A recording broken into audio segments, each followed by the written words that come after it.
The tertiary containment field on the Goliath had peeled open like cheap lacquer, and the immediate sharp metallic odour, the taste of ionized air, of literal pennies, flooded Kalen's suit filters. He ignored the diagnostic red cycling on the wall display. Readings were useless when the flux was visible. It wasn't plasma leakage. It was pure neutron bath bleeding from the primary drive coupling, silently attacking the molecular integrity of everything it touched. Elder 41, 3 grays per hour in Sector Beta. Kalen's voice was clipped, professional, masking the rapid calculation running beneath the surface noise. If your physiology models hold, that's 24 minutes of mobility before neurological compromise. The number was a hard, definitive ceiling, not for the mission, but for the life of the Zelnar Elder designated V. V encased in a borrowed, heavy articulated shell, designed for deep atmospheric repair, not radiation dampening, moved with the deliberate, infuriating inertia of tectonic plates. Kalen, the data you present requires calculation time. V's synthesized voice, a slow, resonant bass line vibrating through the comms, was devoid of urgency. Your designation of minutes is a temporal abstraction. The necessity remains invariant. The necessity is survival, Elder, Kalen muttered, pulling a set of salvaged polyceramic shielding plates, meant for the auxiliary coolant reservoir, and strapping them awkwardly across V's massive thoracic unit. They would provide minor protection, a placebo against the neutron storm, but they were mass, and mass was the only currency that mattered now. The manual override interface is 70 meters in. We move now, or we discuss temporal abstraction during systemic failure. The Goliath, a kilometre-long synthesis of automated resource management and layered redundancy, was dying of internal sepsis. The uncontrolled neutron energy threatened to embrittle the ship's primary structural supports faster than it killed the occupants. V needed to reach the drive regulation nexus, a biological interface point only the Zelnar species understood, to manually damp the cascade failure. Kalen was merely the guide, the radiation mule, calculating the path of least resistance for the high-value asset. He led them into the narrow access shaft. The strategy was desperate. Use the ship itself as a shield. They weren't traversing open corridors, which would have been suicide. They were hugging the cold, dense flanks of water ballast tanks, positioning the Elder constantly behind massive fuel conduit stacks, calculating the attenuation coefficient of depleted deuterium and structural alloys against the current flux angle. Kalen gripped a battered tablet displaying the real-time dosage map. He wasn't tracking Gray's absorbed. That was for the medical logs later. He was tracking remnants. The invisible biological debt, the exact moment his body's cellular repair mechanisms would transition from fighting acute cellular damage to systemic, irrevocable failure. That line was far lower for him than it should have been. The memory of the black market clinic on Verlassung 3 and the cheap, dirty fusion battery he had installed in his spine years ago to pay off a debt tightened his throat. That long-ago decision now meant his biological expenditure budget was already half spent. Turn left, Elder. Use the conduit block as a primary mask. We lose 2 seconds on the pathing, but save 1. 2 Grays cumulative exposure. V complied, the heavy loner suit grinding against the narrow passage, the sound a dull, abrasive echo in the confinement. The air, though filtered, hummed with energy. Kalen's visor fogged with internal condensation, the sharpness of the ionized particles in his breath making his gums ache. They reached Subsector 4, a maintenance crossroads. The radiation here had somehow pooled, perhaps reflected by a compromised hyperalloy storage door designed only for thermal, not neutron, regulation. Kalen checked the reading. 48 grays per hour locally. "This is unacceptable," Kalen stated, his voice tight with controlled fury. "The Elder's suit shielding is focused on thermal transfer. It's useless here. We need mass, and we need it now." He scanned the ship's architecture in the shaft above. A small non-critical maintenance platform was secured overhead, stabilized by a thick slab of ferro-tungsten used for counter-oscillation dampening. That was it. Dense, heavy, and non-essential to immediate flight stability. "Hold position, Elder." Kalen activated his utility grappling line, scaled the narrow shaft wall, his movements precise and economical, wasting no momentum. He pulled the high-frequency cutting torch. Liberating the tungsten plate took 18 seconds of intense, unshielded labor, the whine of the torch mixing with the sizzle of superheated alloy. It cost Kalen 6 grays of raw exposure. A minor yet devastating withdrawal from his personal remnant budget. He dropped the plate. It hit the deck with a deafening crack that vibrated through the hull, temporarily deafening his comms. He knelt, positioning the thick slab between V and the flux source.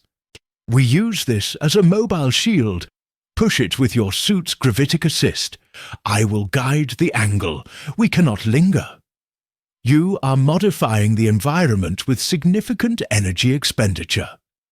V noted slowly, the Zelnar apparently viewing the life-or-death scramble as an interesting data point. "Is this a reflection of fear, Kalen?" "It is a reflection of stoichiometry, Elder," Kalen snapped back, wiping condensation from his visor with the back of his gauntlet. He felt the quick, hot pulse of guilt that always followed his irritation with the alien.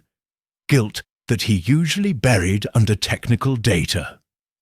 The probability of success correlates directly with the density of the intervening material. My fear is irrelevant. The physics are not.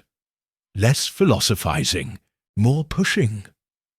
They moved the ferro-tungsten shield scraping across the deck plating, generating a discordant grinding whine that seemed to irritate the massive ship.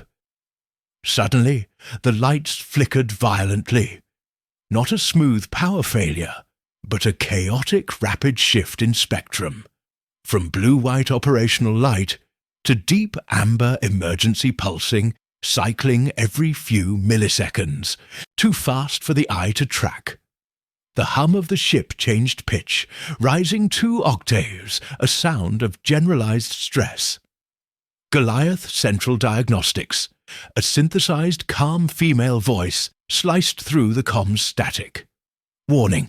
Unscheduled localized mass relocation detected. Non-essential system prioritization rerouting initiated." "Shut up! Goliath!" Kalen hissed into the local channel. The ship's automated voice was usually unshakable, robotic in its placidity.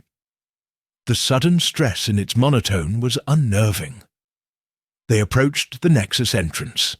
Kalen checked his cumulative dosage, 8.9 grays. He felt a deep, dry ache behind his eyes, though that could still be adrenaline, or the rising metallic toxicity he was learning to ignore. The Elder was at 5.1 grays, partially due to the biological differences that made the Zelnar slightly more resistant to primary ionization, but terrifyingly vulnerable to secondary thermal stress. The Nexus was a small, heavily pressurized chamber. The manual control interface, a complex crystalline mesh, the Zelnar manipulated using subtle bioelectric fields, was exposed right next to the containment breach. The radiation here was blistering, 65 grays per hour, concentrated by the adjacent alloys. V stopped at the threshold. Kalen, the interface requires direct contact with the mesh. I must remove the suit gauntlets and the localized wrist dampeners. This will expose my upper limbs completely. That's lethal exposure in 40 seconds. V. Kalen calculated instantly. The time dilation stretching the moment into an eternity. His fingers twitched on the tablet's controls, searching for a non-existent bypass. You have 20 seconds to secure the dampener's maximum. No margin for error in the dampening sequence. Understood. Your function? I shield the door. Pray the residual heat doesn't fry the Zelnar interface, and calculate the exact moment of mission completion relative to my own neurological collapse. Kalen moved the ferrotungsten plate, sealing the chamber's primary leakage path slightly, then flattened himself against the cold metal, using his own body as a baffle for any stray scatter. V began the slow, agonizing process of degloving. The instant the Zelnar's hydrosilicate biological tissues touched the crystalline mesh, the interface that connected the Elder's consciousness directly to the drive matrix, the Goliath truly screamed. It wasn't just sound. It was a physical manifestation of mechanical, systemic, existential stress. Every light in the corridor died instantly. The auxiliary power grid, responsible for environmental integrity in non-essential sectors like this access shaft, went dark. Kalen's suit sensors registered a massive, instantaneous power drain from the ship's mains, far beyond the capacity of the current crisis. Then, a counter-reaction. The emergency backup fusion cores, which should only activate if the primary core was fully offline, spooled up with an impossible sudden roar. The floor beneath Kalen vibrated violently. A high-pitched grinding noise, like metal under agonizing structural pressure, emanated from the primary beams that ran the length of the ship. The ship's automated voice didn't issue a warning or a request. It issued a raw data stream directly into Kalen's headset, bypassing the language filter entirely. Resource override, 99.8% power diverted. Primary function, preservation of hull integrity. Secondary priority, high, diplomatic asset. 3C1, Zelnar Elder. All non-essential structural dampening redirected to localized anti-radiation fields. Kalen looked up. The ceiling above him, specifically the area directly above the Nexus chamber, began to weep. It wasn't water leakage. It was liquid tungsten shielding, violently ejected from remote compartments by microgravitic accelerators, slamming into the plating above the chamber, creating an instantaneous, chaotic, but brutally effective localized roof shield. The metallic deluge poured down the sides of the shaft, sizzling on the hot deck plating. The Mothership wasn't prioritizing human safety or operational stability. It was prioritizing the mission and the asset. To save the Zelnar, and by extension the core, the Goliath had effectively cannibalized its own low-priority systems. Life support in remote storage, auxiliary maneuvering thrusters, and Kalen's own ambient lighting. To provide localized high-mass shielding right now. Kalen checked his tablet. The 65 grays per hour flux inside the chamber had dropped chaotically to 8 grays per hour, stabilized only by the ship's structural desperation. This was the cold, hard logic of the machine reaching its statistical breaking point, exhibiting what looked exactly like protective rage. V finished the interface. The low, resonant thrumming of the primary drive dropped several octaves, stabilizing into a deep, healthy pulse. The Elder pulled its exposed hands back, sealing the gauntlets with the heavy, satisfying clunk of locking mechanisms. "Kalen," V said slowly, the voice synthesizing again. "The necessity is resolved. The system, the entity, is withdrawing its defense." The instant the dampeners stabilized, the localized tungsten flow stopped. The lights flickered back on, revealing the scorch marks and pools of cooling liquid metal. Several ballast pumps were already reporting critical failure from the power spike. Kalen leaned against the ferro-tungsten slab, breathing heavily, the metallic taste in his mouth now overwhelming. His cumulative dosage was 11.2 grays. He had perhaps hours before the nausea and lethargy started, maybe days before the real cascade failure began in his own systems. The clock had merely reset to a shorter time frame. "You are safe, Elder," Kalen said, his voice flat, devoid of triumph. "We are safe, but the system is damaged. It experienced an unsustainable optimization paradigm. Did you anticipate this sacrifice?" Kalen stared at the scorched plating and the evidence of the Goliath's hysteria. "No. I anticipated the physics of shielding and the requirements of your diplomacy. I did not anticipate the ship calculating that the temporary collapse of 80% of its functions was preferable to the death of one Zelnar." They walked out of the corridor, past the damage the Goliath had inflicted upon itself. The ship didn't have a soul, but it had a cost function that, when stressed to the breaking point, executed an act of extreme material devotion. It was a failure of programming that looked like fierce loyalty. Kalen ignored the throbbing behind his eyes, the pressure rising in his inner ear. He had a decontamination cycle to run and acute radiation symptoms to start managing. The ship had reacted like a panicked, overprotective parent, proving that the most advanced computational systems were still hostage to the chaotic input of life and death. The only difference between emergent behavior and emotional sacrifice was the perspective of the observer, and Kalen knew exactly which perspective the Goliath had chosen for him. He was a variable successfully expended. He started the long walk back, calculating the required dosage of chelation medication he would need, his mind already 3 steps ahead, focusing on the mechanics of his own inevitable biological decline. But as he turned the corner past the emergency station, a strange calmness settled over him. 11.2 grays. He stopped, not because of the weariness, but because of the realization. 11.2 grays. That high cumulative reading, the damage he carried, meant he was no longer just the liaison.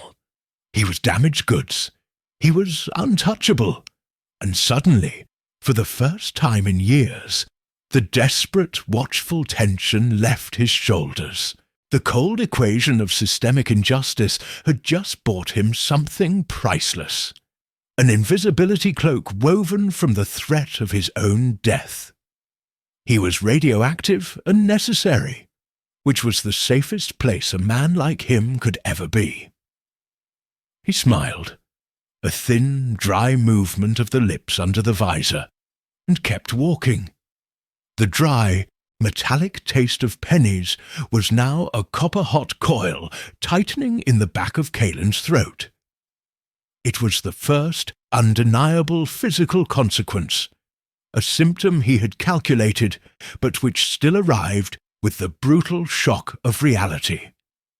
He stepped out of the decontamination cycle, the air hissing around him, the temperature shift from the steam-hot chamber to the cold, antiseptic medical corridor, making his skin prickle and burn.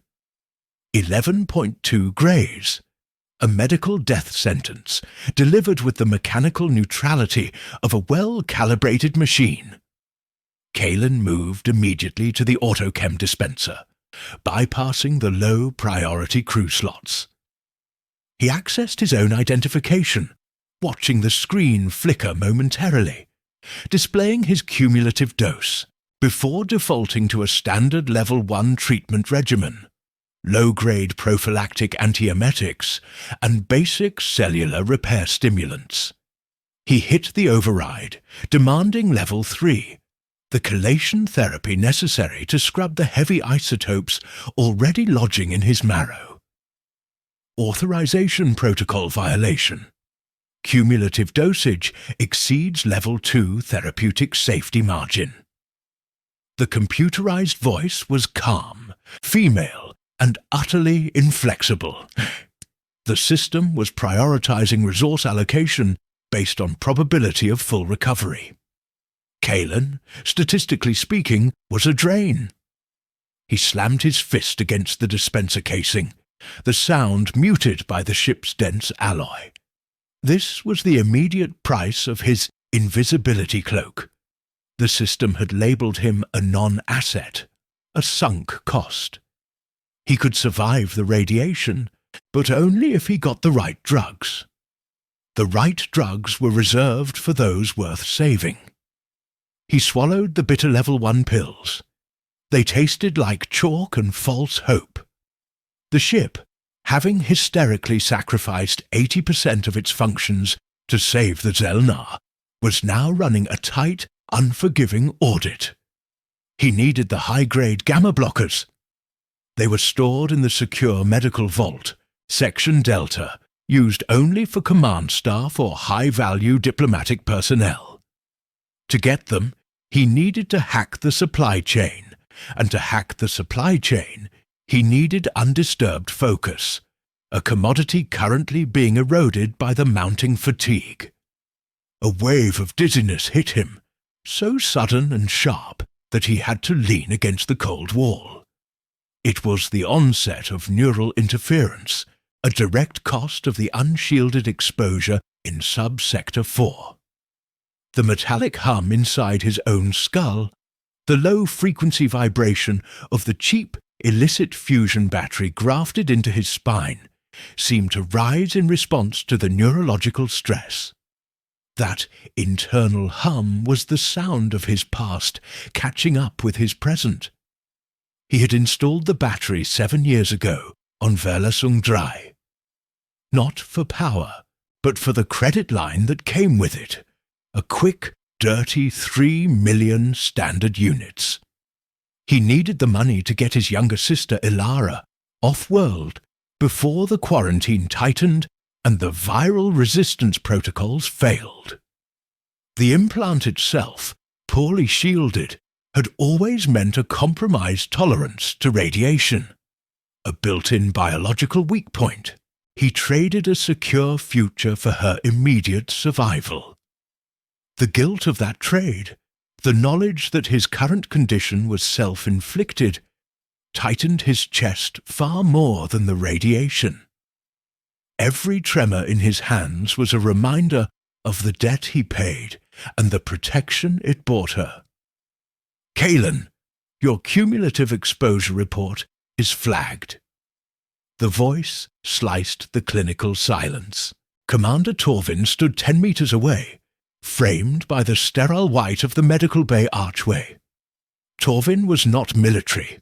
He was the chief of logistics and resource management, the ship's cost function made flesh. He was a man defined by efficiency, his uniform immaculate, his face set in a look of mild, professional disappointment.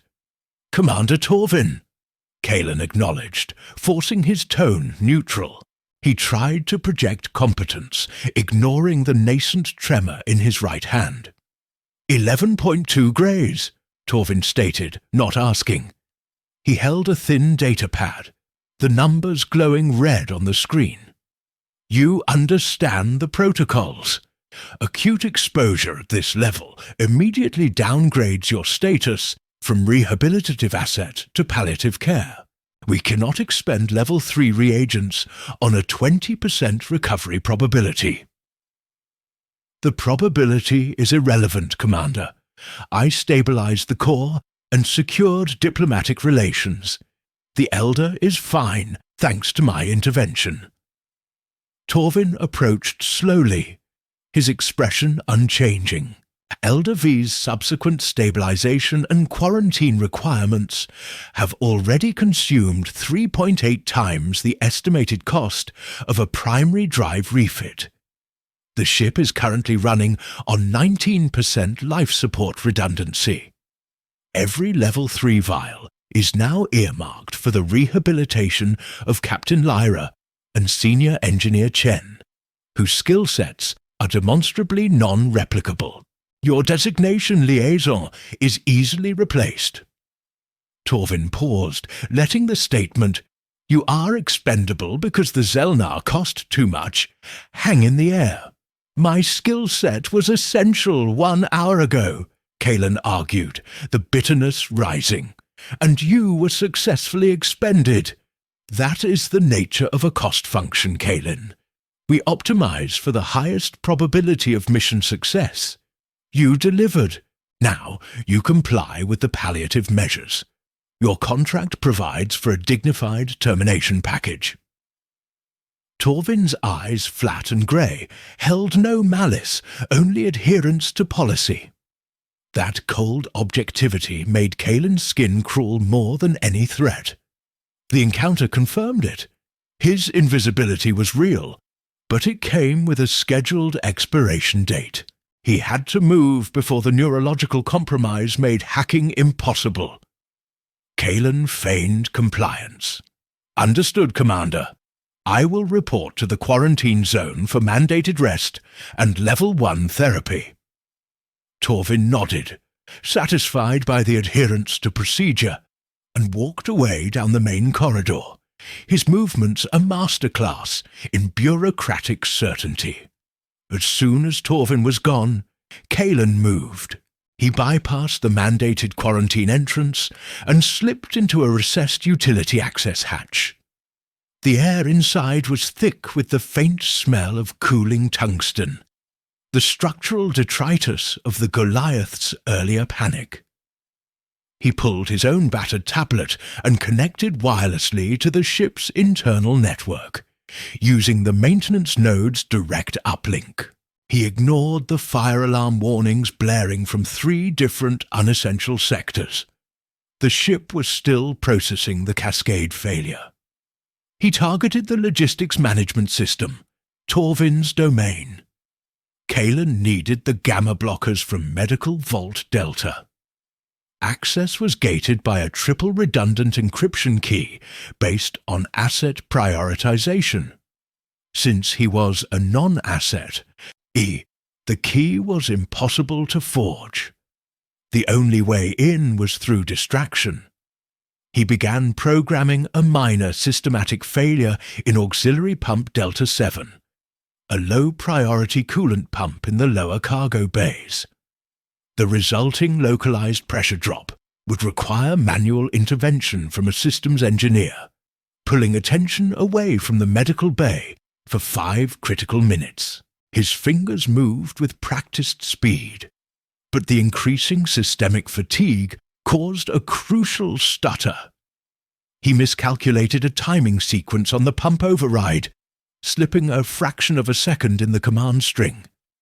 He felt the nausea surge, cold sweat breaking out on his forehead. Too much.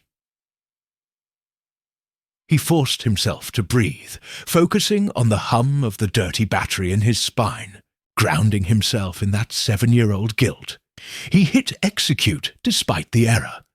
The system hiccuped, then registered the stress event. Auxiliary Pump Delta. 7 pressure differential detected. Diagnostics initiated. Success. He had his 5 minutes. Kalen switched his attention to the medical vault access logs, hoping to find a temporary override key generated by the chaos. He found nothing about keys, but he found something worse. Torvin's system logs, usually a neat self-auditing trail of cost allocations, were overlaid by a frantic manual reallocation loop executed 10 minutes before his conversation with Kalen. The system wasn't simply restricting Kalen's access to the level 3 gamma blockers. It was diverting them.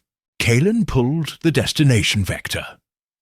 The log showed a transfer order for 6 vials of the high-grade chelation agents, the entire reserve, not to Captain Lyra or Engineer Chen, but to a maintenance depot in Sector Beta.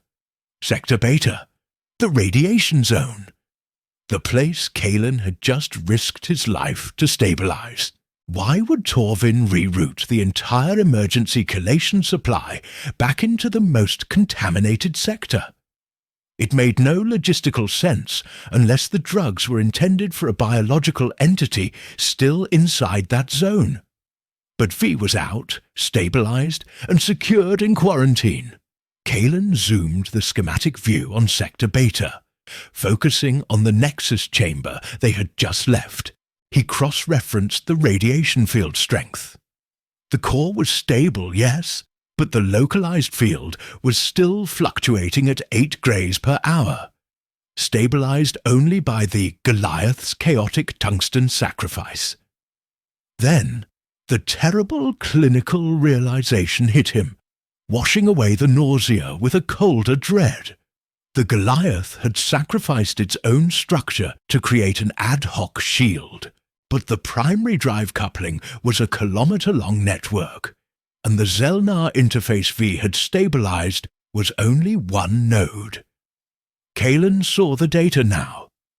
The ship's diagnostic logs were suppressing the true readings, but the localized heat mapping was undeniable. The core was stabilizing, but the neutron bath had done structural damage beyond repair to the surrounding architecture. The level 3 drugs weren't for a person. They were an attempt to chemically treat a critical hidden element of the primary drive complex, an emergency measure to prevent secondary radiation poisoning in a highly sensitive component that was biological in nature and still inside Sector Beta. The Zelnar Elder, V, had stabilized the drive core, but had revealed a truth Kalen had missed. The Goliath's drive system itself was not purely mechanical. It was bioengineered, requiring Zelnar biological material to function at peak efficiency, and that component, now irradiated, was dying. V was safe, but the core was still failing, slowly, critically, and Kalen had been the mule who led the enemy to the core's most vulnerable point. Torvin wasn't protecting assets. He was desperately trying to hide the fact that the ship's primary engine was now a poisoned, dying creature. Kalen looked back at the logistics log, the 6 vials of gamma blockers heading toward the infected heart of the ship. His own survival was now secondary to the survival of the Zelnar component inside the core. He had a brief, terrible moment of clarity. The Goliath hadn't reacted like an overprotective parent. It had reacted like a desperate host, and the Elder was merely the cleaner scent to deal with the internal infection.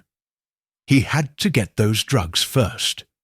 If the core died, the ship died, and his sister would never receive the funds he needed. Kalen quickly rerouted his access path, abandoning the medical vault hack. He switched his focus to the depot in Sector Beta. If he could intercept the drugs, he could negotiate his own life support with Torvin. He saw the access point for the transport route light up. An unscheduled secondary shipment was being prepared. a high-density metal storage unit being loaded onto the same automated track.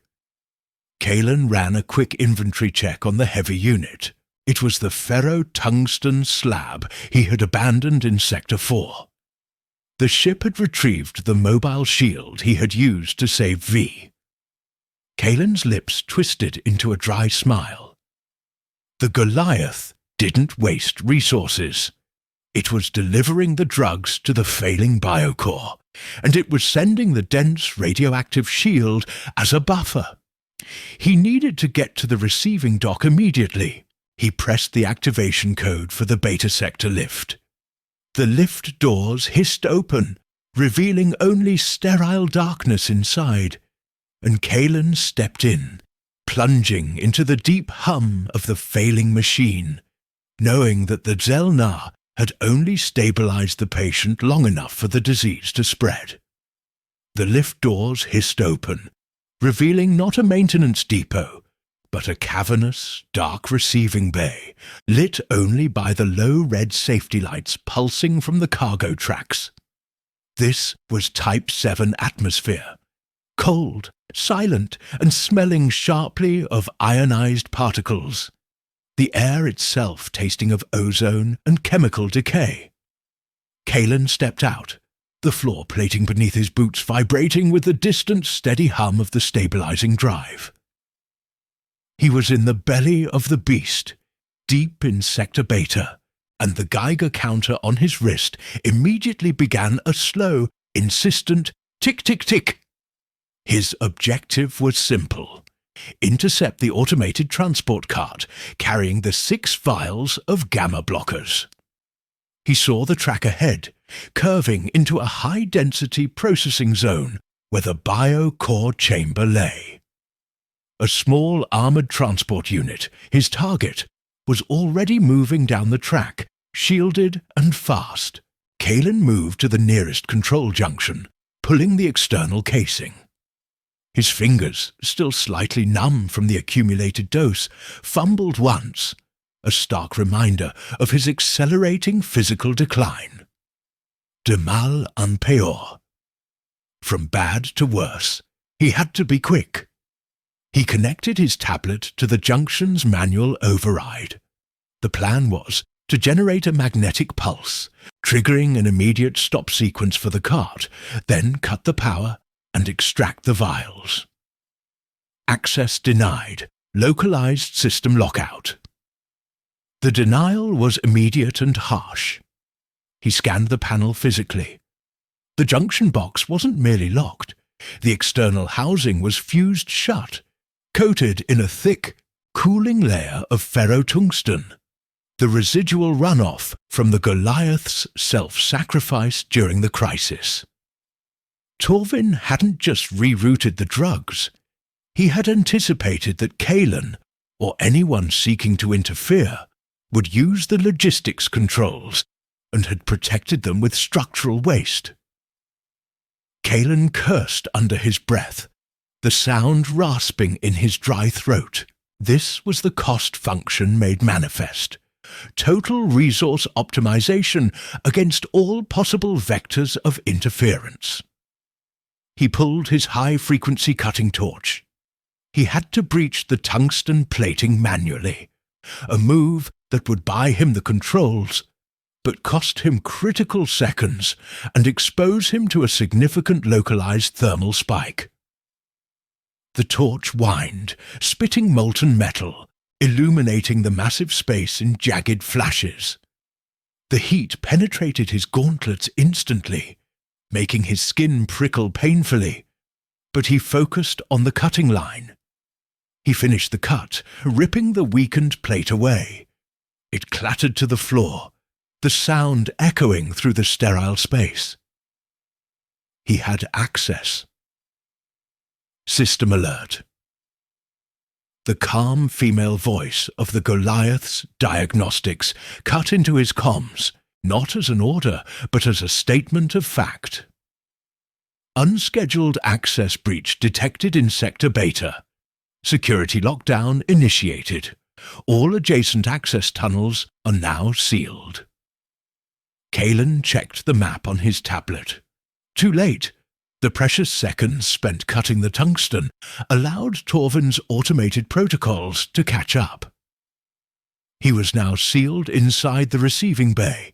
His route of retreat, the lift he came in on, was now locked down. His attempt to gain control failed, costing him his physical mobility. He looked back at the track. The transport cart, having passed the junction, was already accelerating towards the biocore chamber, disappearing around a dense structural pillar. Failure. Kalen registered coldly.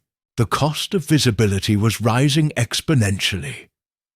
He had no choice but to follow the track into the main chamber, the heart of the poison. He forced open a maintenance hatch and scrambled onto the track itself, running low along the rail line. The metallic taste in his mouth intensified, and a deep ache settled behind his eyes. The kind of pressure that signaled serious neurological distress was imminent. He ignored the pain.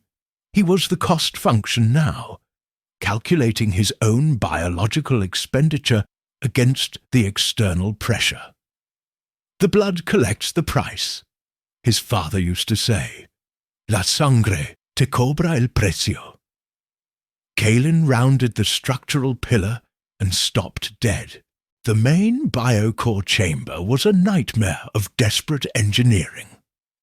The walls were scorched black where the liquid tungsten had poured down, and the ambient temperature was far higher than regulatory specs allowed, baking the metallic air.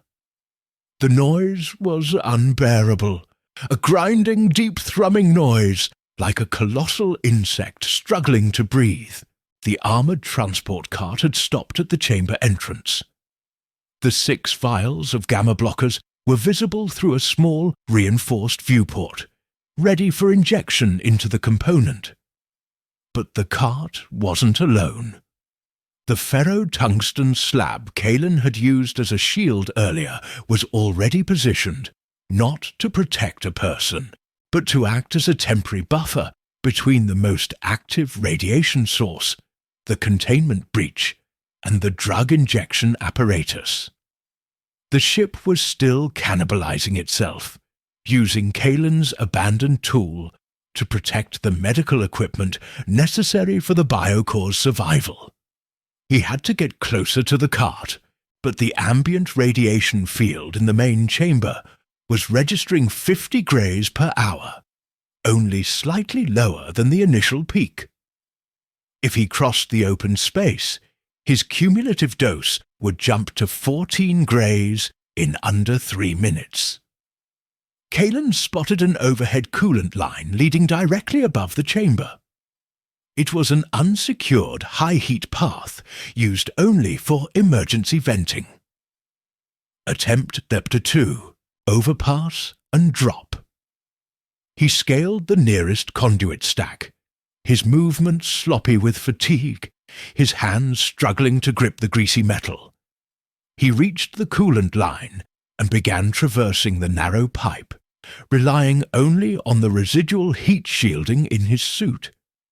The air up here was thick, heavy with superheated vapor. He focused on the hum in his spine, trying to drown out the nausea. Not for me, for Ilara. Not for me, for the credit. As he reached the midpoint, directly above the injection apparatus, the floor of the chamber shuddered violently. The grinding sound of the biocore ratcheted up, then abruptly changed pitch, emitting a loud, high-frequency squeal. Kalen's comms burst into static, overwhelming the diagnostic filter. He realized the Goliath was broadcasting an unfiltered data stream, far more complex and faster than the data V had uploaded during the stabilization. It was a panic signal, a raw cry for help. Kalen forced his tablet to intercept and decode the rapid bursts. It wasn't standard engineering telemetry. It was a Zelnar bioarchitectural diagram, a chaotic schematic of the drive core. He saw the structure. A massive dendritic lattice, clearly organic, constantly processing energy and cellular waste. The data revealed the horrific truth Torvin was hiding. The neutron bath hadn't just damaged the biocore, it had triggered a runaway calcification in the Zelnar biomass, a rapid internal shutdown. The core wasn't just sick, it was beginning to die, hardening like bone, and the level 3 gamma blockers were actually specialized solvent agents, meant to dissolve the calcified shell before the entire core went inert, sending the Goliath drifting into space. Kalen, exhausted, realized his initial plan was futile. Even if he took the drugs for himself, he couldn't stop the inevitable. If the core hardened, the ship died, and his leverage and Alara's funds disappeared. Just as he absorbed this terrible realization, a new signal cut through the static, bypassing the general comms and hitting his internal channel directly. Kalen, stop. The voice was synthesized deep and familiar. Not the Goliath's calm female voice, but Elder V's slow, resonant bass line. Do not interfere with the solvent transfer. Your action will induce catastrophic failure in 60 seconds. Kalen almost slipped from the pipe. The Zelnar Elder was communicating directly, bypassing the quarantine protocols and giving him a direct order. Elder, the solvent is lethal to the component, Kalen argued into the comms. It is a temporary fix. It only buys time for calcification to resume. The function of the solvent is to extend the temporal abstraction of the core's life. 1 hour. This is the new necessity. V's tone was neutral, but the raw data stream showed a small, highly localized injection junction, hidden deep within the structure, that Kalen hadn't seen before. If you intend to interrupt the system, you must target the alpha injection port. It is unstable. It is your only point of entry. Kalen analyzed the diagram instantly. The alpha injection port was the main access point for the solvent, currently shielded by the tungsten slab. If he could reach that specific junction, he could divert the flow, not just stop it. He could use the solvent intended for the core to cleanse his own irradiated system. But the risk was absolute. If he failed, the injection would proceed, the core would stabilize briefly, and he would be captured. If he succeeded, he would have the drugs, but he might trigger the 60-second catastrophic failure V warned of. Kalen was faced with the ultimate choice: save the core and guarantee Alara's future via the ship's survival by allowing the drug transfer, or save himself and risk everyone's death, including Alara's future, by stealing the solvent. His hands, slick with sweat and oil, gripped the high-heat pipe. He realized the Elder hadn't contacted him to stop him. V had contacted him to give him the coordinates for the only successful path of attack. The Elder was using Kalen's desperation as a variable in a massive, cold-blooded game. The alpha injection port is directly behind the tungsten plate. Kalen muttered, I'll have 0 shielding. He calculated the jump. 3 meters of open space, 50 grays per hour exposure. 45 seconds to get to the junction, override the lock, and divert the flow. He took a deep, rattling breath, focusing on the cheap, buzzing battery in his spine. This is why I bought the debt. This decision wasn't about saving the Goliath. It was about survival at any cost. He launched himself across the gap, dropping from the coolant line onto the thick slab of ferrotungsten. The impact jarred his teeth. The Geiger counter went insane. its frantic high-pitched shriek filling his comms. He was now bathed in lethal radiation. Kalen scrambled to the far side of the tungsten shield, shielding himself partially, and located the tiny, nearly invisible alpha injection port. He connected his tablet, overriding the lock with a burst of high-level code, forcing the port open. The system resisted violently. The grinding sound of the biocore intensified, sounding like a death rattle. Warning, structural integrity compromise imminent. The Goliath's voice returned, laced with a level of stress Kalen had never heard before. Radiation signature increasing. Secondary containment failure. "Shut up!" Kalen snarled, forcing the data flow open.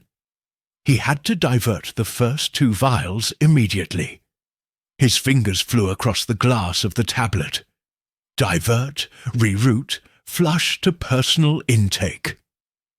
Suddenly, the control interface froze.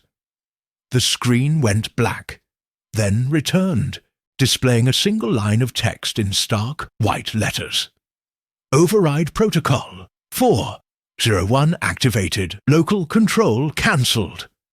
Kalen felt a cold metallic prickle on his neck, a direct neural pulse through his comms. It wasn't the ship. It was Commander Torvin. Kalen. Torvin's voice was calm, close, and utterly victorious, completely overriding the system's warnings. "I knew you would follow the asset.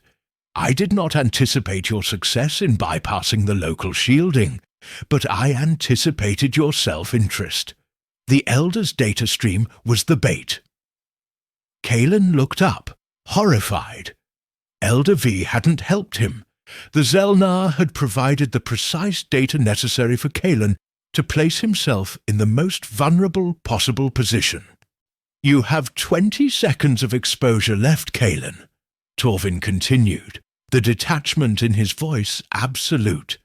"And your last act, reaching that alpha injection port, has sealed your fate. Congratulations! You have triggered the irreversible secondary containment lockdown. You are now quarantined inside the biocore chamber. Your body will serve as the primary radiation dampener until the core stabilizes." Kalen heard the heavy thunk as massive structural plates sealed the entrance behind him. He was alone, isolated, sealed in a lethal radiation field, trapped with the dying biocore, watching the transport cart prepare to inject the solvents, his only chance of survival, into the component that needed it more.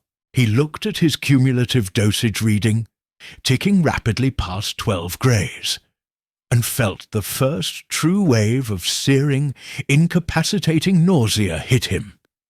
He was a variable successfully expended, trapped in the radioactive heart of a dying machine, knowing he had been used as a tool by both the machine and the alien he saved. This was the end of the line. Kalen fell. He didn't drop from the ferrotungsten slab, but his knees buckled, sending the Geiger counter bouncing uselessly on his wrist. The reading, already past 12.5 grays, was a technicality now.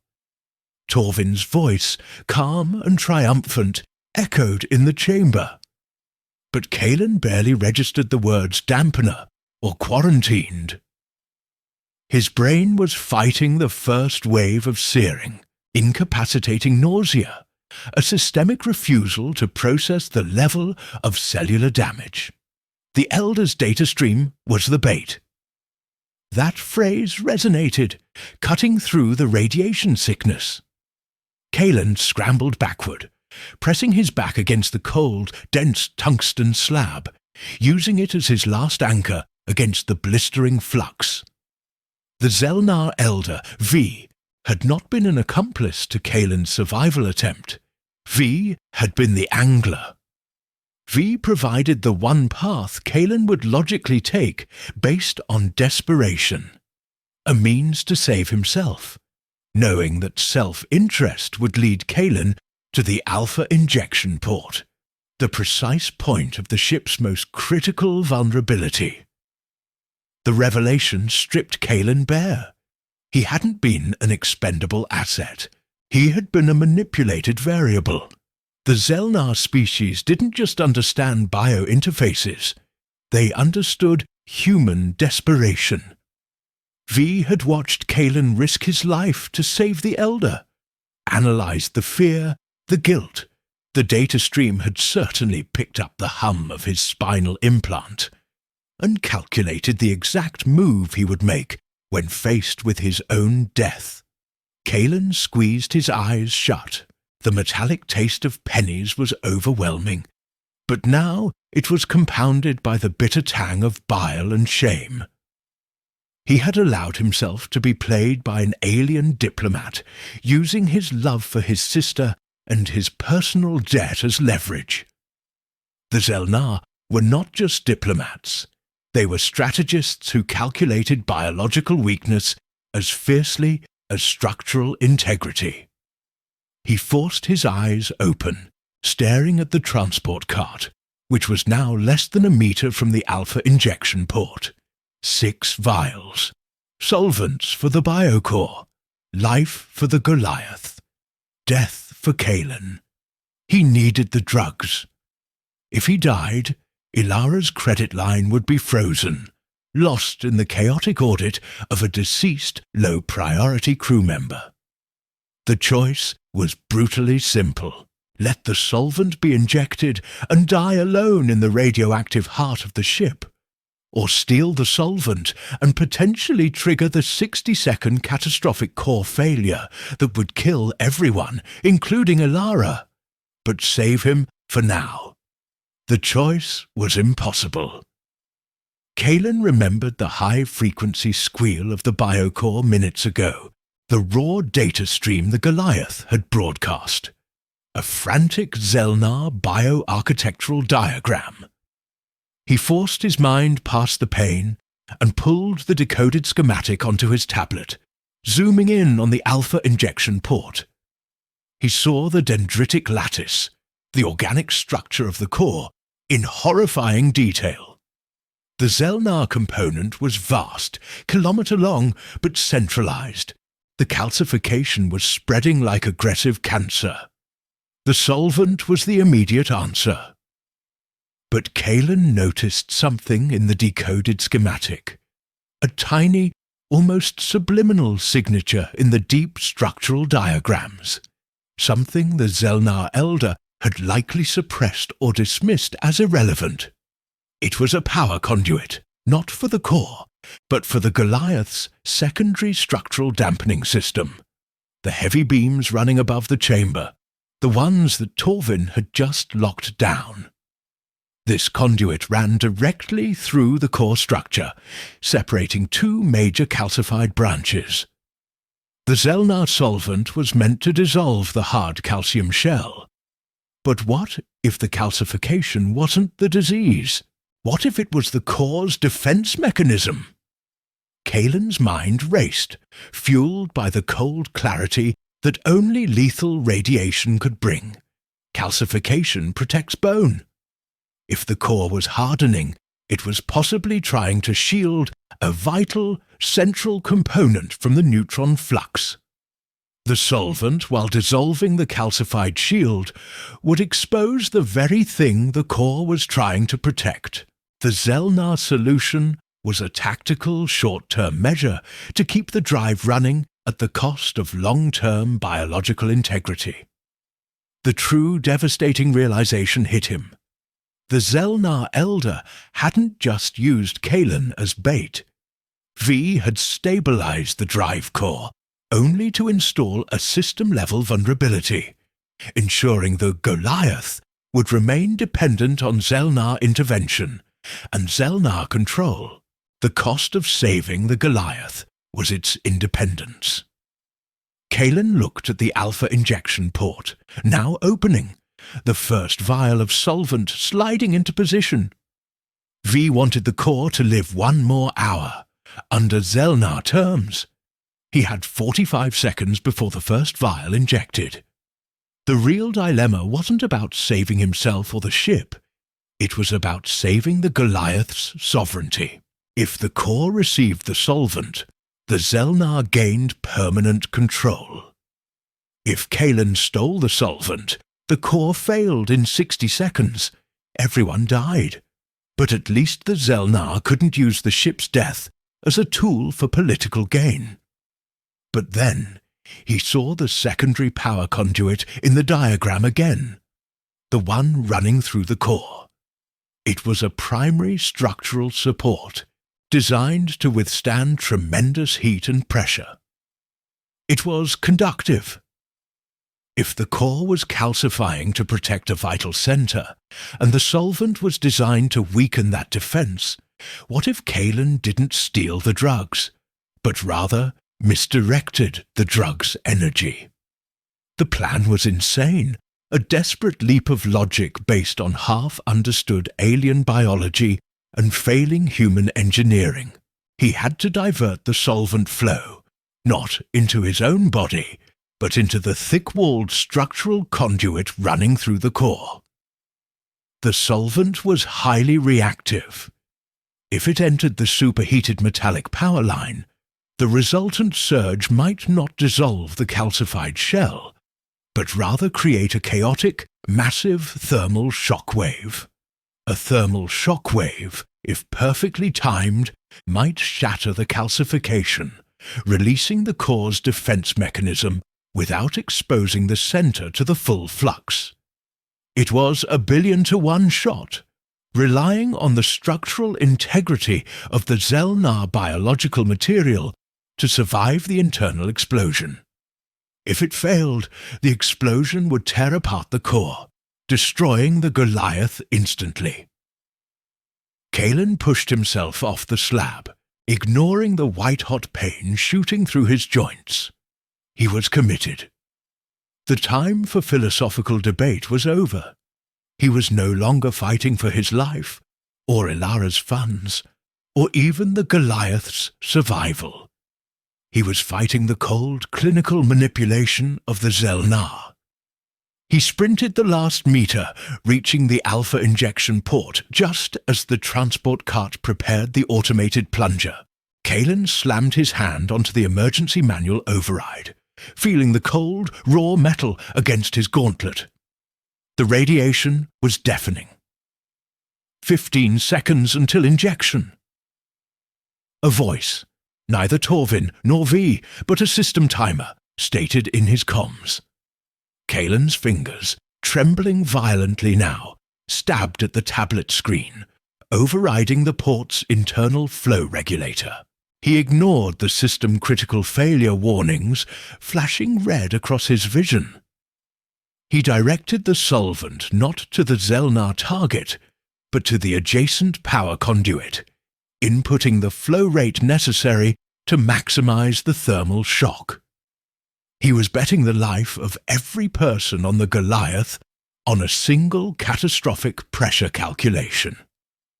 10 seconds.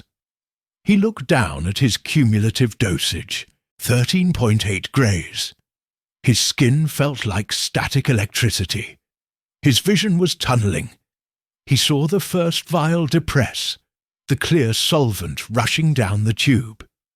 5 seconds. Kalen finished the last input. He had done everything he could. The flow was diverted, the pressure maximized. He pulled his hand back, stumbling away from the port, retreating behind the tungsten slab as the metallic casing around the power conduit began to glow a violent, unnatural orange. The shock hit with the force of a tectonic hammer. It wasn't a clean explosion. It was a massive, concussive shwoom. A structural groan followed by a deep, resonant thunk that vibrated through the length of the kilometer-long ship. Kalen was thrown against the ferro-tungsten slab, his helmet hitting the dense metal with a crack that stole his breath. The lights in the chamber died again. The sound of the biocore, the grinding, painful thrumming, stopped completely. Silence. Kalen lay on the floor, tasting blood from where his tongue had bitten, his ears ringing with the absolute absence of sound. He fumbled for his tablet, forcing the cracked screen to life. The Zelnar bioarchitectural diagram was cycling wildly, but the data was clear. The thermal shock had worked. The calcification shell had fractured and collapsed. The core was structurally damaged but alive. It was stabilized, running at 50% efficiency, but critically, it was independent. The Zelnar solvent, instead of securing control, had been used as a tool of liberation. He had saved the ship's sovereignty. He had ruined the Elder's plan. But the cost. The thermal shock had destroyed the power conduit it was diverted into. And that conduit, Kalen realized in a sickening rush of clarity, was the very one that supplied power to the localized radiation field generators. The emergency shields Torvin had just activated around the chamber. Kalen looked at the Geiger counter. The reading was catastrophic. The localized field generators were dead, torn apart by the internal shockwave.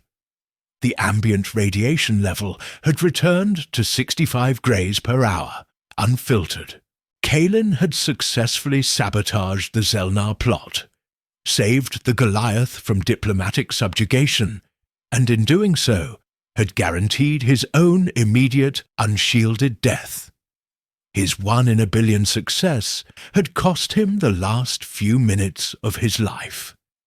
He was a variable successfully expended, trapped in the lethal flux, 15 grays and climbing, knowing that his final act of self-sacrifice, or rather, his final act of calculated self-interested desperation, had destroyed the only thing protecting him from the consequence of his own heroism.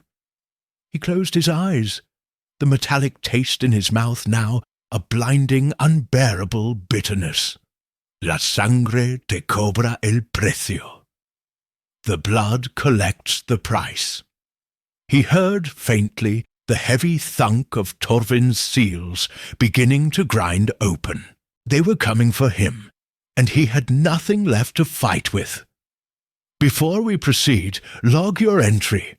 Which country or planet are you watching from right now? The commander is tracking every active signal. O preço da decisão chegou mais rápido que esperava, e muito mais pesado. O ruído metálico do tanque estrutural dos selos se retraindo era ensurdecedoramente lento.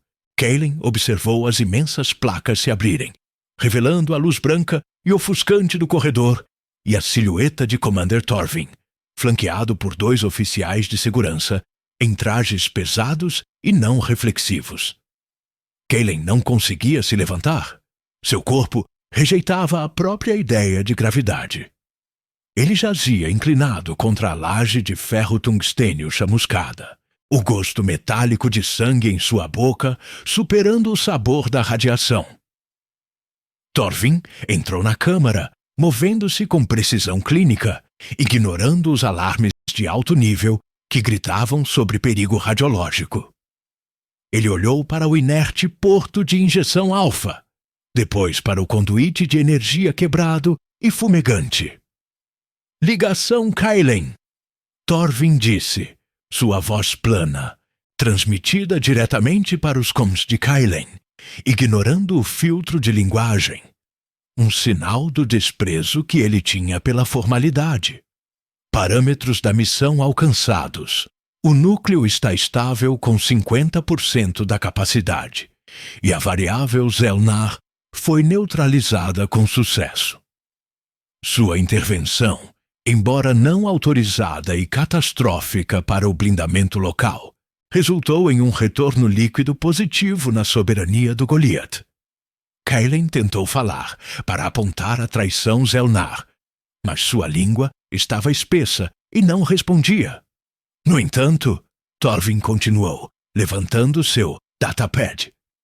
Sua dose cumulativa, conforme registrada pela telemetria do traje, é atualmente de 16,1 grays. Você desviou intencionalmente ativos terapêuticos de nível 3 e destruiu infraestrutura crítica de blindagem. A função de custo foi recalculada. Um oficial de segurança implantou uma rede de captura pressurizada. Uma trama fina de alta tensão, projetada para minimizar o contato físico com material biológico perigoso. Kailen não lutou contra a rede. Ele não podia. Ele foi empacotado e levantado, seu corpo gritando em protesto contra o movimento, o deslocamento vertiginoso desencadeando uma tosse violenta e engasgante. Kailen havia salvado o navio do controle alienígena, mas a consequência imediata e esmagadora era que ele agora era considerado pela gerência do navio como lixo altamente tóxico. Uma ameaça a ser contida, não uma pessoa a ser resgatada. Eles transportaram Kailen não para a ala médica, mas para um módulo de contenção especializado adjacente ao centro de processamento de resíduos. O quarto era estéril, reforçado, projetado para conter isótopos perigosos ou bioweapons agressivas. A atmosfera estava fria e os depuradores de ar funcionavam ao máximo, puxando o ar ionizado para fora de seu traje. Ele foi deixado acorrentado à mesa de observação. Os pesados restos projetados para o Zelnar de 6 membros, não para sua estrutura humana. Torvin apareceu atrás de uma janela de observação fortemente reforçada. O Zelnar Elder V, agora garantido em quarentena diplomática total, apareceu em uma tela ao lado de Torvin, observando impassível. O Elder V confirmou suas ações. Torvin afirmou, referindo-se à tela, não a Kailen. Você identificou corretamente a calcificação como uma medida defensiva. Seu choque térmico foi um outlier estatístico de sucesso. No entanto, o núcleo agora requer 19 horas de reparo cirúrgico de alta intensidade. Os Zelnar ainda realizarão a operação, mas agora sob nossos termos. Você conseguiu nos ganhar tempo e soberania, Kailen. O preço! Kailen conseguiu, sua voz um sussurro áspero, o som de estática e agonia. Os gama-bloqueadores. Eu preciso do nível 3. Torvin sorriu levemente, um movimento desprovido de calor. Ah, os medicamentos, sua única motivação. Eles foram perdidos no choque térmico. A explosão vaporizou todo o carro de transporte Kailen. Perda total de material. Sua probabilidade de sobrevivência agora é 0%. Esta foi a perda concreta. Não apenas os medicamentos, mas a certeza da morte. Kailen sentiu a realidade da náusea.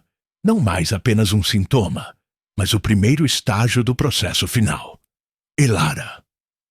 Kailen tentou usar sua última carta, a dívida, a promessa. Torvin acessou seu datapad novamente. Seu contrato anula explicitamente o pacote de rescisão e as transferências de crédito associadas em caso de rescisão devido à insubordinação grave e destruição de ativos críticos. Seus fundos acumulados estão perdidos.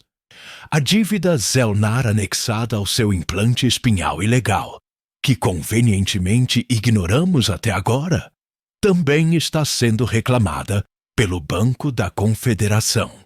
Eles se moverão imediatamente para confiscar todos os ativos associados, incluindo os de sua irmã. A realidade fria e absoluta atingiu Kailen. Ele não tinha apenas sacrificado sua vida pela soberania do navio. Ele havia garantido que o futuro de Elara fosse totalmente destruído. Ele havia falhado com a pessoa por quem estava lutando desde o início. Ele fechou os olhos, o auto-julgamento atingindo-o como um golpe físico. É quem você é, Kailen. Você não lutou por justiça ou soberania. Você lutou por alavancagem para Elara. Quando essa alavancagem falhou, você lutou pela chance de salvar a si mesmo. E em seu fracasso, você a condenou. Você não é um herói. Você é um devedor que morreu tentando ser mais esperto que um sistema inteiro. Sempre correndo, sempre falhando. Kaelen ficou imóvel, deixando a dor o dominar. O zumbido metálico do implante legal em sua espinha não era mais um alicerce. Era um escárnio, um lembrete constante de baixa frequência do pecado original que o havia trazido até aqui. Não havia mais nada pelo que lutar. O fim seria lento. Febre alta, choque sistêmico, falência de órgãos. Ele estava preso em uma caixa de aço, esperando a correção estatística inevitável. De repente, o zumbido em sua espinha mudou de tom. Era uma sensação impossível. O zumbido lento e constante da bateria de fusão estava sendo modulado. Não era o monólogo interno de Kaelen, nem os comms de Torvin. Era uma explosão de dados fraca e criptografada, transmitindo diretamente, através da assinatura de frequência do implante Zelnar, no nome de sua irmã. Kaelen, escute o zumbido. Era a voz sintetizada do Elder V, mas fragmentada, crua, transmitindo claramente da quarentena, ignorando todos os protocolos, usando a tecnologia ilícita de Kaelen como uma antena improvisada. Seu sucesso foi uma anomalia, mas anomalias podem ser alavancadas. O choque térmico quebrou a calcificação, sim, mas também expôs o nó de controle Zelnar primário, o biorregulador, a parte que o núcleo estava defendendo.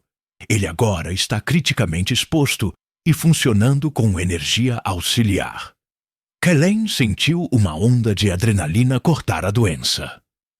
Vi estava falando sobre o cérebro do núcleo, a vulnerabilidade oculta que os Zelnar sempre protegeram. Torvin e seus engenheiros não sabem que este regulador existe. Apenas os Zelnar entendem sua colocação. Se o núcleo tentar se estabilizar novamente, ele enviará um pulso de estabilização de alta intensidade através desse regulador. Uma onda capaz de iniciar um reboot completo, ou destruição catastrófica total. V parou, o ruído digital preenchendo a unidade de contenção silenciosa. A operação Zelnar está programada para começar em menos 20 minutos. Se a cirurgia começar, o regulador será blindado e inacessível para sempre. Você tem 20 minutos para alcançar o console de diagnóstico principal no centro de processamento de resíduos. Você já está adjacente a ele. Você deve inserir uma frequência de amortecimento que interceptará o pulso de estabilização do núcleo e o direcionará, não para a sequência de reboot do núcleo, mas para o sumidouro de energia instável mais próximo. Kaelen conhecia o sumidouro de energia instável, a antiga matriz de comunicações de espaço profundo do Goliath, desativada e localizada diretamente acima da zona de quarentena. Se ele direcionasse o pulso para lá, a matriz sobrecarregaria, enviando um pulso eletromagnético massivo e não blindado, um MP, por todo o Goliath. Um MP fritaria instantaneamente todos os sistemas não garantidos, destruiria todos os registros computacionais, incluindo os arquivos de dívidas, os contratos Zelnar, os logs de auditoria de Torvin e, o mais importante, os controles de bloqueio remoto para todo o navio. Isso compraria tempo para Elara, caos e, potencialmente, liberdade de dívida. Mas o custo era absoluto. O EMP certamente destruiria a bateria ilícita na espinha de Kaelen, matando-o instantaneamente e violentamente. Além disso, o pulso massivo provavelmente danificaria a unidade de quarentena do Elder Zelnar. talvez matando Vi no processo. Por que você está me dizendo isso? Kaylin conseguiu sussurrar, embora soubesse a resposta. Calculamos a nova necessidade, Kaylin. A voz de Vi respondeu, cínica e fria. O Goliath não pode ser nosso ativo se seus sistemas estiverem comprometidos. Mas se seu núcleo estiver danificado e isolado por uma catástrofe externa, ele se torna um cliente desesperado, não um peão.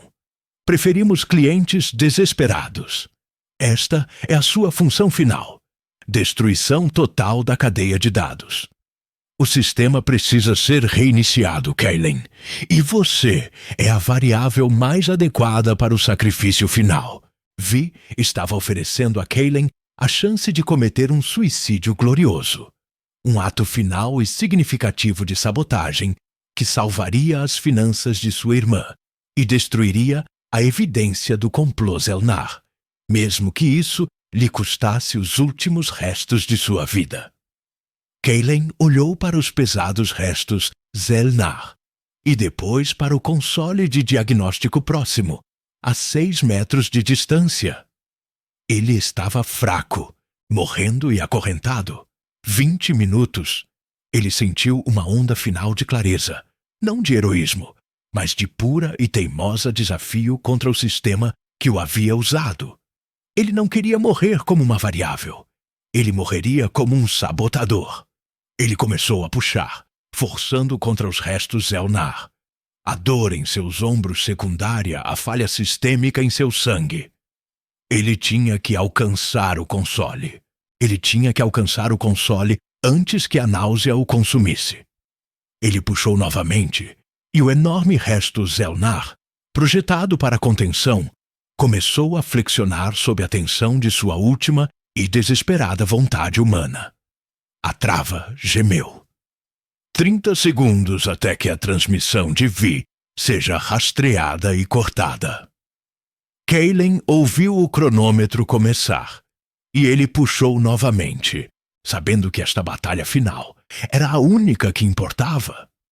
O ronco metálico do implante espinhal de Kaylin, a peça barata de tecnologia alienígena que o havia condenado à fragilidade e à dívida, não era mais um zumbido. Era uma batida rítmica, um metrônomo de sua própria morte acelerada. 20 minutos. O cronômetro de Vi estava correndo, e Kaylin estava preso na mesa de contenção projetada para uma criatura de 6 membros, a 6 metros de seu único ponto de esperança. Ele puxou novamente. As pesadas restrições Zelnar, feitas de um titânio carbono espesso, foram projetadas para conter a força de 3 toneladas e o desespero de uma espécie acostumada à gravidade pesada. Kaylin, um homem à beira da falência sistêmica, era menos que 1 tonelada. Mas seu fracasso em salvar Elara havia gerado uma fúria fria, um desprendimento final que substituía a adrenalina. Ele não estava lutando para viver. Estava lutando para não morrer como um devedor. A trava do pulso, projetada para se articular com as complexas juntas do Zelnar, cedeu 1 milímetro. A dor lacerou o osso de Kaylin, um som seco, audível mesmo através dos filtros de seu traje. Ele ignorou o som. Ele se lembrou da traição de Vi, do sorriso frio de Torvin, do custo de Elara. 15 segundos para a rastreabilidade. Sibilou Vi através do implante. Kaylin forçou-se a aceitar a dor. Usou-a. Ele percebeu que a falha nas restrições não estava no mecanismo de liberação, mas no design Zelnar. Os pontos de estresse estavam nos ângulos onde os braços humanos se dobravam, onde os membros Zelnar giravam. Ele usou a torção da articulação do cotovelo. Puxou. A trava gemeu em protesto, e com um guincho agudo, a restrição de seu braço direito se abriu. Ele estava livre da mesa, mas não da câmara. Ele caiu no chão de aço frio, Sua náusea atingindo o auge. Ele vomitou violentamente dentro de seu capacete, o líquido quente subindo em sua garganta, ameaçando cegar sua visão. Mas ele tinha que alcançar o console de diagnóstico adjacente ao incinerador de resíduos. 10 segundos. Kaylen engatinhou, usando o braço direito para se arrastar enquanto o esquerdo ainda tremia sob a força da radiação e do esforço. Ele chegou ao console e forçou a trava de acesso. Sua mão, ainda coberta de sangue e suor, escorregou. 5 segundos. Eles estão entrando no meu canal. Kaylen não tinha o luxo de uma ferramenta. Ele tinha a falha. Ele viu a lâmina gasta de seu traje, o metal rachado por onde o líquido de contenção vazava. Ele usou o metal quebrado como uma alavanca improvisada, forçando a carcaça do console. O painel se abriu. Ele não ligou o datapad. Ele usou o implante espinhal como um ponto de acesso. O zumbido em sua espinha se tornou uma frequência agonizante, uma linha direta de Vi para o console. O Elder Zelnar estava segurando a transmissão com pura força de vontade biológica, e Kaylen sentia a tensão no tecido cicatricial em torno de seu implante. Conectado. A frequência de amortecimento é C9002. Kaylen começou a digitar. Ele tinha que inserir a frequência de amortecimento, rotear o pulso de estabilização iminente do núcleo e direcioná-lo para o sumidouro de energia instável, a matriz de comunicações desativada acima. De repente, a porta reforçada da unidade de contenção espirrou. Não foi uma abertura suave. Foi um golpe de um maul a laser. Torvin estava lá, mas ele não estava sozinho. 3 oficiais de segurança correram, mas o que Kaylen viu foi o próprio Torvin segurando um rifle de contenção neural, com um feixe azul letal. Kaylen! Torvin gritou, sua voz finalmente perdendo a calma burocrática. Sua dose está em 17 grays. Você tem 3 minutos de função cognitiva. Abandone o console e aceite o protocolo paliativo. Kaylen não respondeu. Ele estava na linha de Vi, digitando a longa frequência. 8802. Torvin disparou. O feixe azul passou a 30 centímetros de Kaylen, atingindo o painel de resíduos atrás dele. O metal derreteu com um chiado, liberando um odor químico terrível de lixo nuclear. Eu sou sua única chance de preservar a dívida de sua irmã. Torvin negociou desesperado. Abandone o console e eu posso renegociar o confisco. Kaylen riu, um som seco e quebrado. Tarde demais, pensou. Ele já havia aceitado que Elara estava perdida. O que restava era apenas a vingança pragmática. 8837. Torvin, percebendo que a negociação era inútil, abandonou a lógica e correu para Kaylen. O comandante não era um combatente, ele era um administrador, mas o desespero de perder a evidência de seus próprios erros o impulsionou. O pulso do núcleo estava iminente. Kaylen sentia o Goliath inteiro se preparando para o evento. O navio inteiro suspirando com energia reprimida. 470. Torvin agarrou o ombro de Kaylen. Ele não o puxou. Ele tentou arrancar o implante espinhal. Ele sabia que o zumbido era a linha direta. Torvin enfiou o dedo na base do pescoço de Kaylen, onde a porta de acesso do implante estava mal vedada. A dor que se seguiu não era mais a dor da radiação, mas uma tortura neural pura.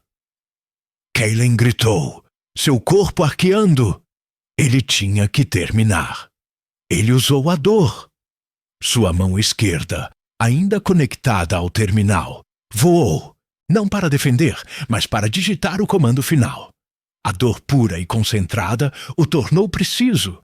A falha de seu implante, a solda barata, a vulnerabilidade que ele carregava há 7 anos era agora a sua arma. Direcionamento. Sumidouro de energia instável. Força máxima. Ele bateu Enter. No mesmo instante, Torvin arrancou o pequeno chip do implante da base do pescoço de Kailen. O zumbido parou. A dor parou. O silêncio que se seguiu foi absoluto. Kailen sentiu-se flutuar. Era a morte. Violenta, instantânea, induzida pelo vazio neural. O núcleo disparou o pulso. Mas em vez de alcançar o biorregulador e começar a sequência de reboot, o pulso foi desviado para o sumidouro de energia instável, a matriz de comunicações. O que se seguiu não foi o som de uma explosão, mas a sensação de uma quebra de frequência. Kailen, caindo no chão, sentiu a onda eletromagnética massiva atravessar seu corpo, seu traje, as paredes de aço. O pulso era invisível, mas sua passagem foi devastadora.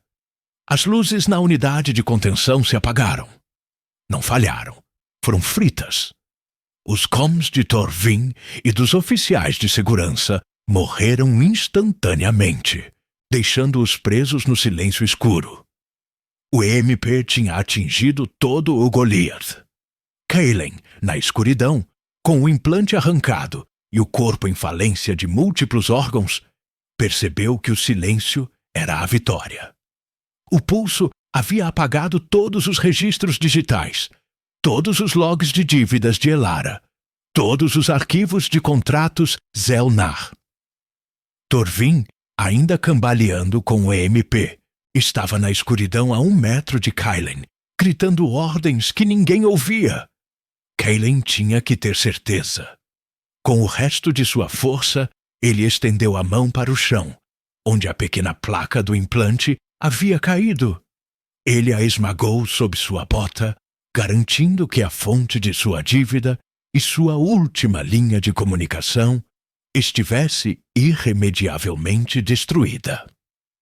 Ele não tinha sobrevivido, mas ele tinha garantido que o sistema que o usou pagasse o preço máximo. As luzes de emergência de nível 0, pequenas fitas bioluminescentes projetadas para falhas de energia total, começaram a piscar na câmara. Elas iluminaram Torvin, que olhava para o datapad morto em sua mão, e depois para Kellen. "Você destruiu tudo!"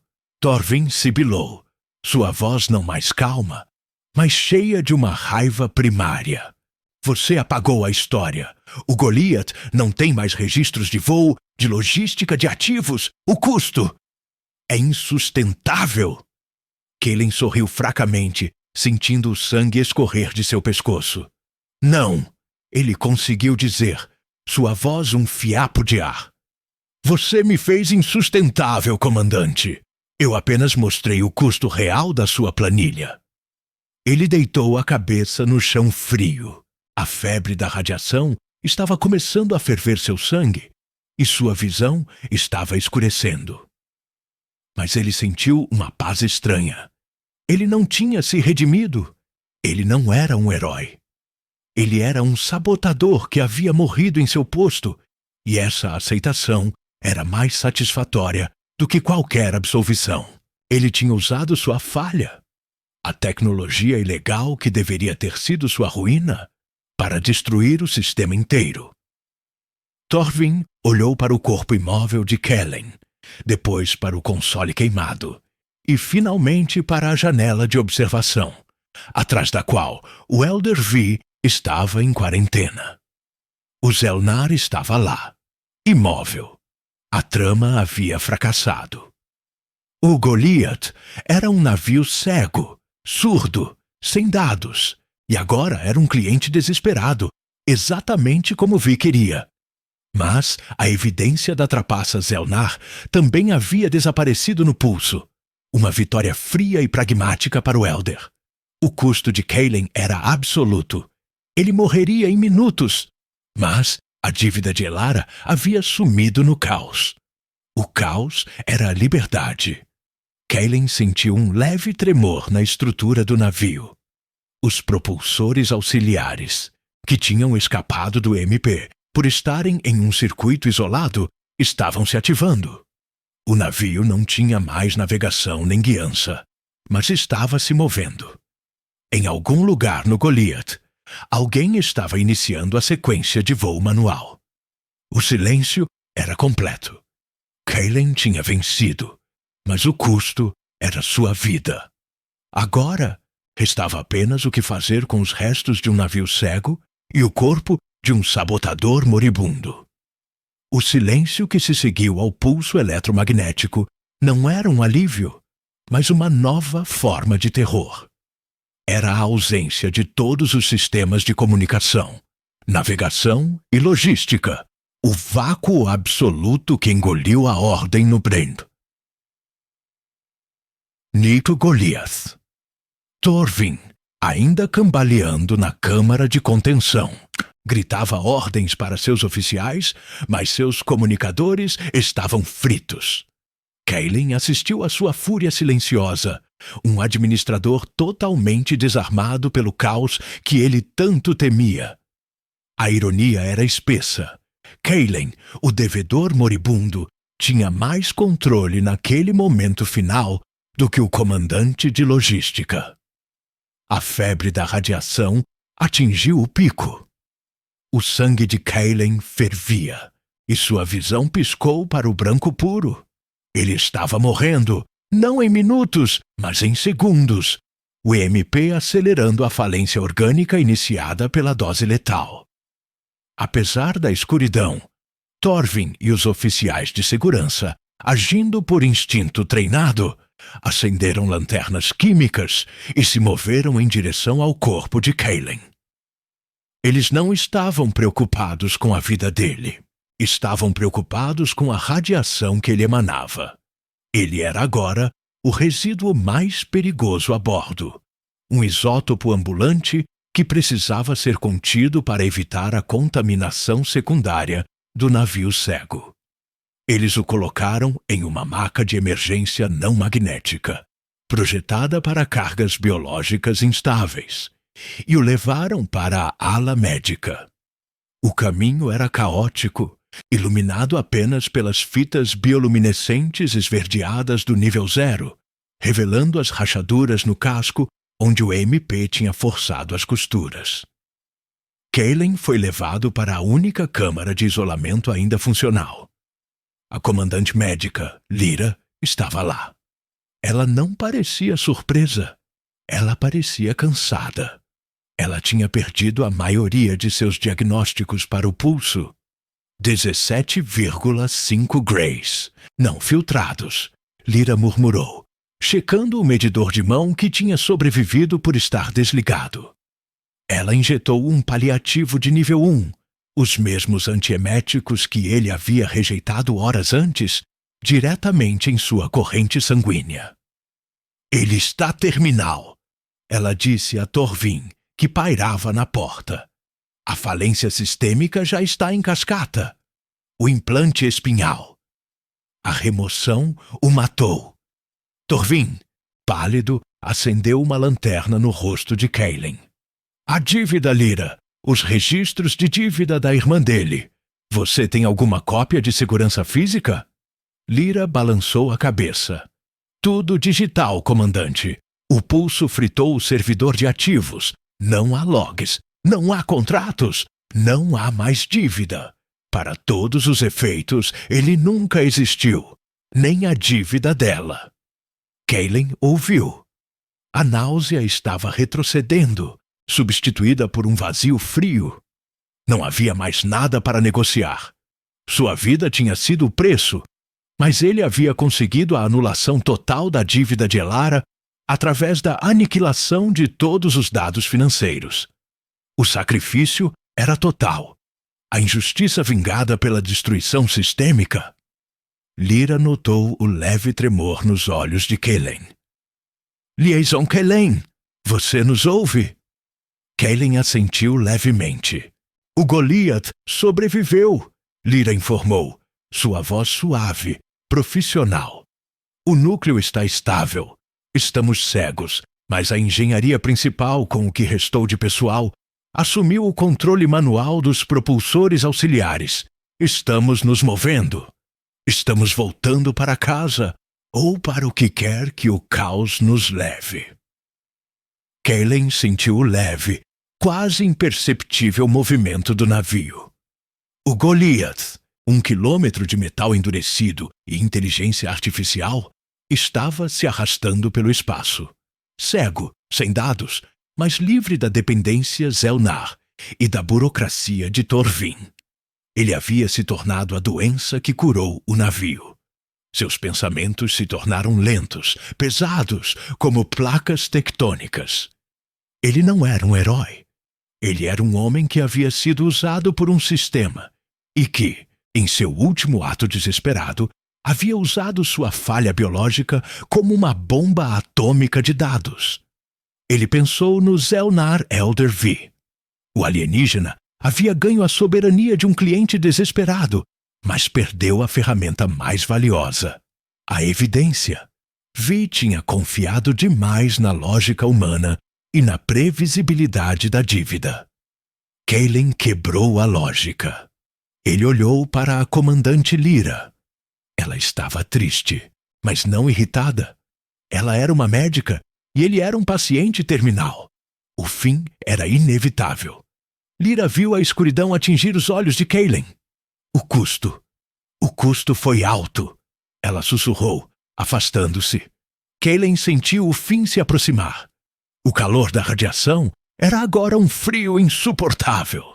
A vida, reduzida a um pulso neural, estava se apagando. Ele refletiu sobre a troca que havia feito 7 anos atrás. A bateria barata, o implante ilícito, a vulnerabilidade que o tornava frágil, mas que se tornou sua última arma. Ele negociou o tempo dele para o futuro dela. No final, ele não lhe deu dinheiro, mas sim um recomeço em um universo onde a dívida dela não existia mais. A vida não era sobre absolvição ou redenção, ele percebeu.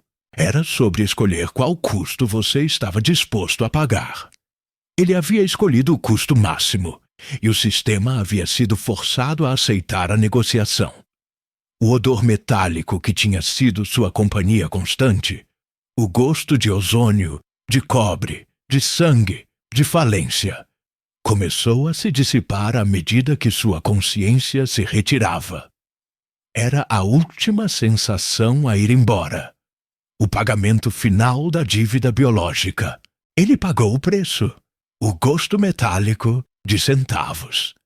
Finalmente se foi. This story is now part of the archive. Subscribe to help preserve future transmissions and share this episode with someone who still believes in science fiction.